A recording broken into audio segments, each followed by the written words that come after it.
وحذرت بلي الامارات عندهم لاعبين اللي يلعبوا هذوك تاع التولت، هذوك كره صغيره تجري منها وتعاود تتغير. قلت حذرت بلي الفريق الوطني لا، كان لازم عليه يعمر الوسط، ما عمرش الوسط.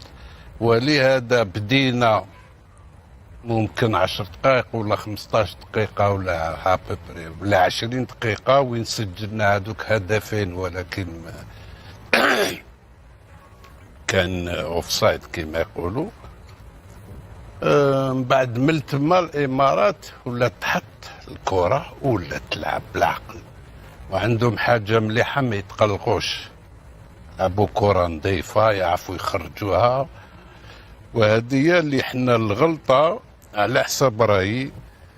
الفريق الوطني تاعنا داولنا الملعب، داولنا الوسط الملعب وتحكموا هما في الكرة. الحمد لله اللي كانت عندنا الدفاع كان قوي، عندنا الدفاع اللي قوي كان يتحمل عليه كلش.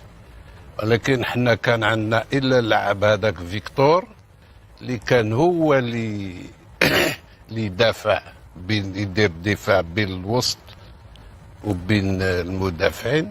ولكن الاخرين داروا الدور تاعهم، ولكن داروا الدور تاعهم كيدافعوا شويه برك، من الهجوم ما يجيبوش الزايد كي بنزيه كي بندبكه. هما الامارات لا كي تشوفهم يلعبوا كاع صحاب الوسط تقول كتله الحاجه كاع تمشي كيف كيف، ماشي قال الجهه تمشي والجهه لا. في هذه اللي هما تغلبوا علينا في هذيك.